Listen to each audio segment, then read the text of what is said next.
Welcome to the property. So we're out here with the Coyote DK40 SE. We've got our Husqvarna Rancher 460. Okay, and we've got our Rural King RK cutter, and it's 60 inches. And finally, we've got our MTL attachments grapple. And what we're going to do today is clean out these trails. So they can use a good mowing, but also there's a lot of down trees. So it's the height of deer firearm season. So we've got our orange on. Let's get it cut. This is a trail that we haven't used in a couple years. And actually, it was a little difficult to remember and find exactly where it went. But this is why, now that all the leaves are down and everything, I figured go ahead and get this cut and get all the down trees and stuff off of it so we can start using this trail again. We had a tremendous amount of trees fell down over the summer. This stump has been out here for a couple years now, and I thought it'd be just about rotted enough to be able to push it out with this root rake, and it sure was. This 40 horsepower tractor, it's got some power, but that thing was pretty well rotted too.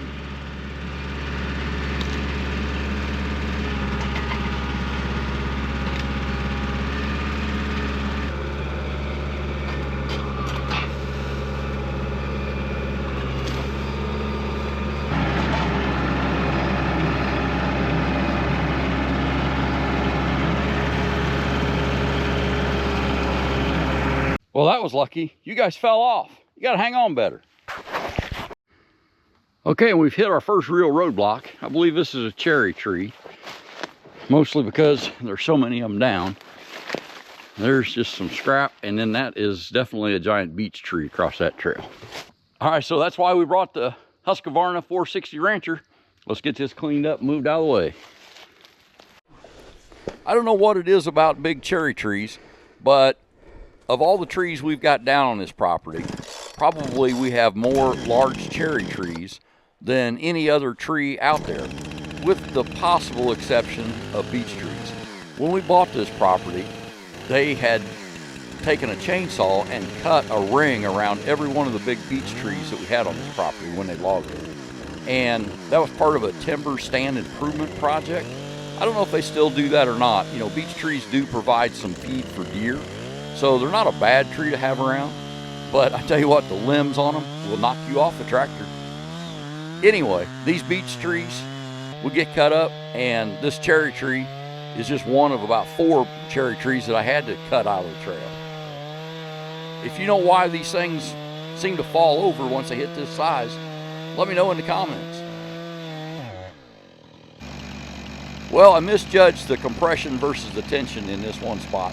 Luckily, the big tractor was able to get this lifted up enough to get our saw free. Coming out to the woods with only one chainsaw is not a very good idea. They kind of say 2 is 1 and 1 is none. Well, this is what just having one will get you. So let's go back and get a second chainsaw before we get hung up again.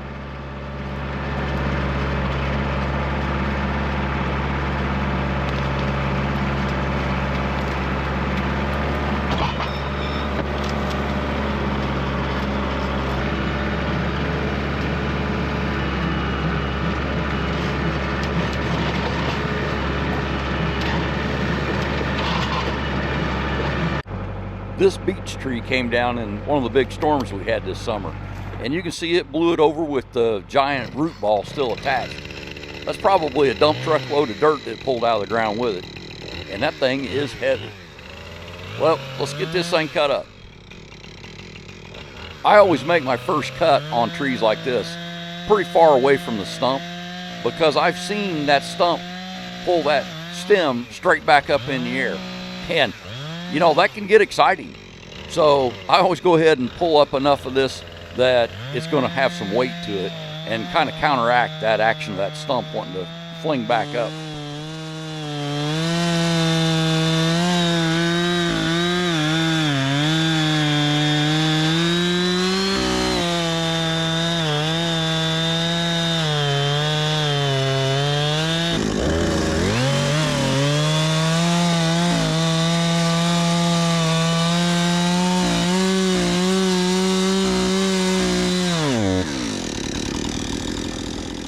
Well, there we go.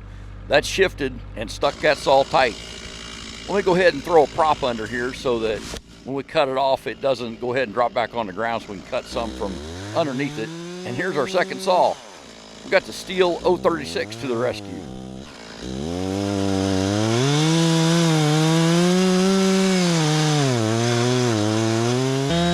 I just love being outside in the late fall like this and running chainsaws and driving my tractor.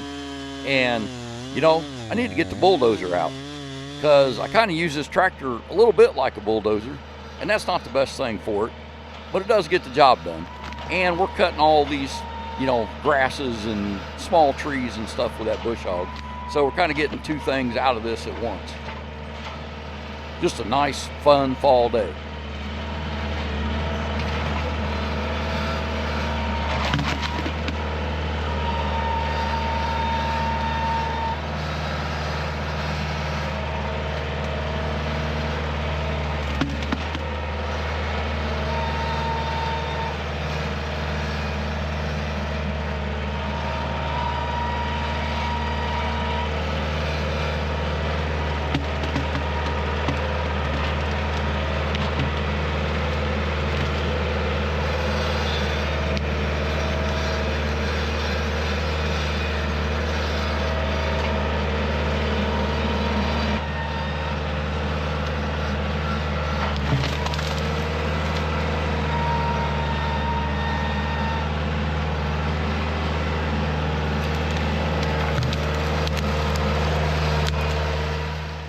We've got these wild grapevines all over the place.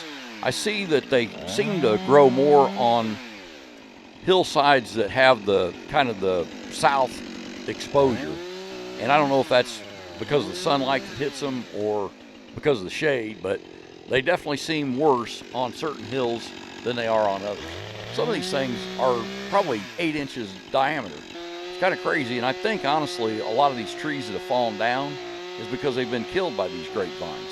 And we've been out and we've cut an awful lot of those out, but it seems like for every one you cut, there's 10 more that you see.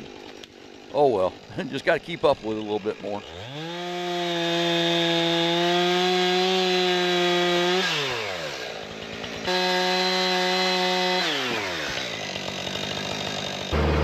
So I cut these logs out of the trail any place where I can't just push them. But if I can just push them, especially now later in the day, you know what? I'm just gonna push them off to the side. I just wanna open the trail to get it where we can drive through here without getting hit in the face by sticks or having to run over logs.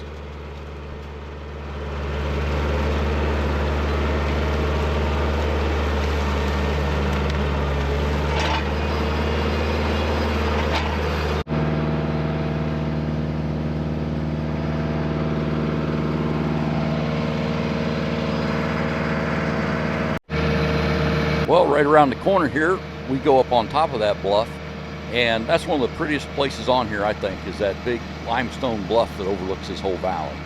But this trail goes up and meets another trail at the top of that, and from there I've got it open, so we've got this last little bit to cut out, and we'll be home free with this job.